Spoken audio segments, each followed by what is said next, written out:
गुरुवार व्रत करने से बृहस्पति देवता प्रसन्न होते हैं। यह व्रत अत्यंत फलदायी है। अग्निपुराण के अनुसार अनुराधा नक्षत्र के गुरुवार से आरंभ करके 7 गुरुवार व्रत करने से बृहस्पति ग्रह की हर पीड़ा से मुक्ति मिलती है। चलो कथा शुरू करते हैं। प्राचीन समय की बात है, एक नगर में एक बड़ा व्यापारी रहता था। वह जहाजों में माल लदवाकर दूसरे देशों में भेजा करता था। वह जिस प्रकार अधिक धन कमाता था, उसी प्रकार जी खोलकर दान भी करता था। परंतु उसकी पत्नी अत्यंत कंजूस थी। वह किसी को एक कौड़ी भी दान में नहीं देने देती थी। एक बार सेठ जब दूसरे देश व्यापार करने गया तो पीछे से बृहस्पतिदेव ने साधुवेश में उसकी पत्नी से भिक्षा मांगी। व्यापारी की पत्नी बृहस्पतिदेव से बोली, हे साधु महाराज, मैं इस दान और पुण्य से तंग आ गई हूँ। आप कोई ऐसा उपाय बताएं जिससे मेरा सारा धन नष्ट हो जाए और मैं आराम से रह सकूं। मैं यह धन लुटता हुआ नहीं देख सकती। बृहस्पतिदेव ने कहा, हे देवी, तुम बड़ी विचित्र हो। संतान और धन से कोई दुखी होता है। अगर अधिक धन है तो इसे शुभ कार्यों में लगाओ।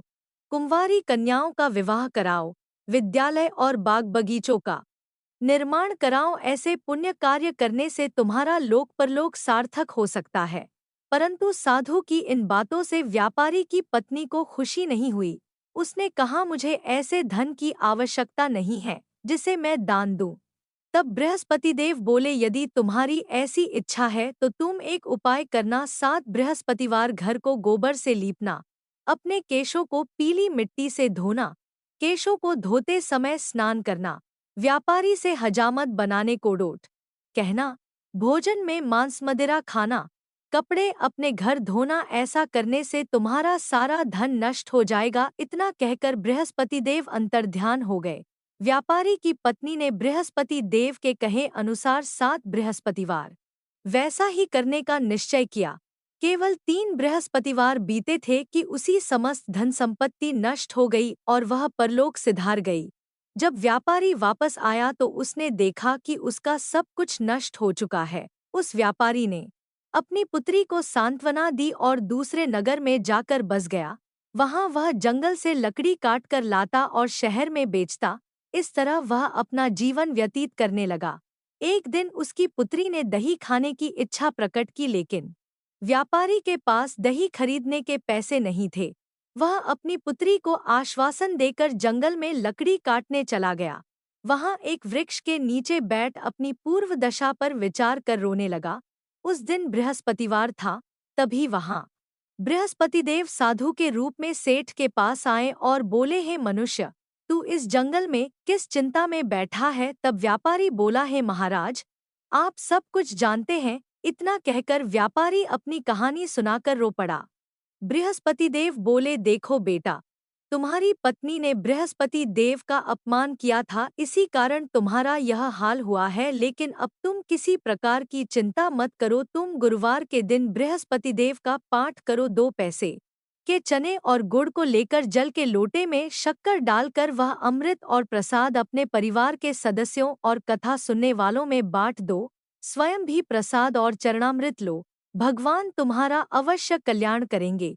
साधु की बात सुनकर व्यापारी बोला, महाराज, मुझे तो इतना भी नहीं बचता कि मैं अपनी पुत्री को दही लाकर दे सकूं।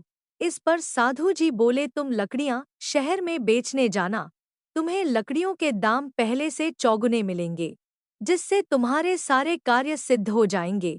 उसने लकड़ियां काटी और शहर में बेचने के लिए चल पड़।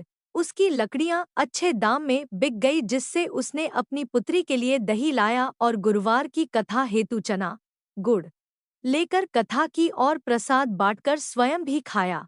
उसी दिन से उसकी सभी कठिनाइयां दूर होने लगीं। परंतु अगले बृहस्पतिवार को वह कथा करना भूल गया। अगले दिन वहां के राजा ने एक बड़े यज्ञ का आयोजन कर पूरे नगर के लोगों के लिए भोज का आयोजन किया। राजा की आज्ञा अनुसार पूरा नगर राजा के महल में भोज करने गया, लेकिन व्यापारी व उसकी पुत्री तनिक विलंब से पहुंचे। अतः उन दोनों को राजा ने महल में ले जाकर भोजन कराया।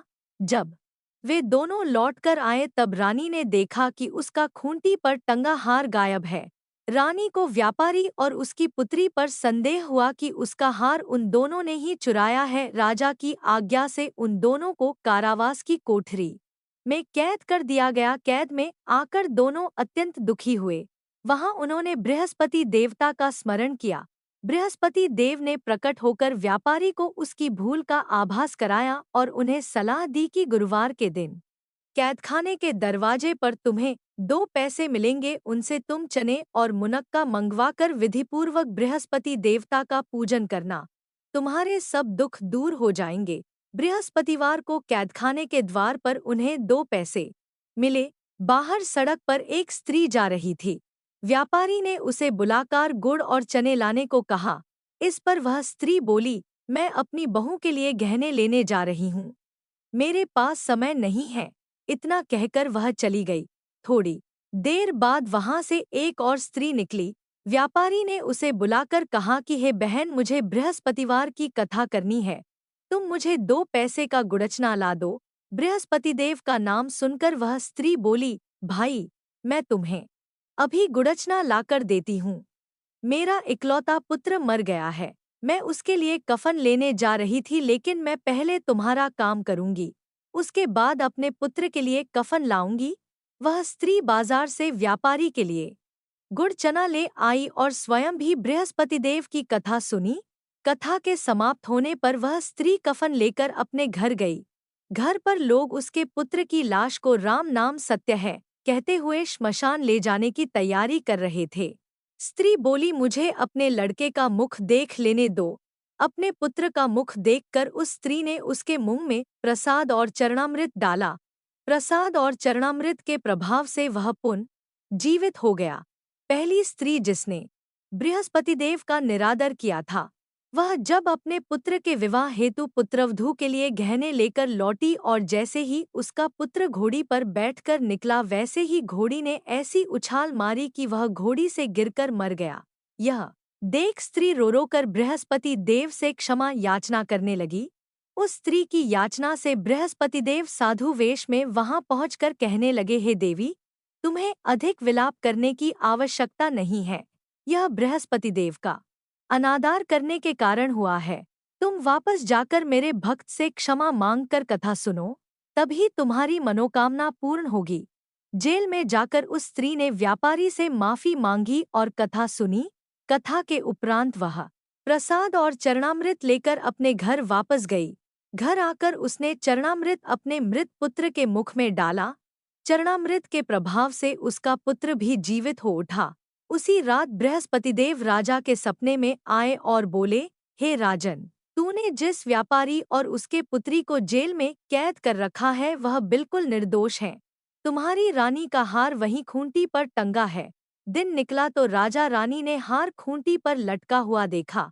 राजा ने उस व्यापारी और उसकी पुत्री को रिहा कर दिया और उन्हें आधा राज्य देकर उसकी पुत्री का विवाह उच्च कुल में करवाकर दहेज में हीरे जवाहरात दिए और सभी सुख शांति से रहने लगे।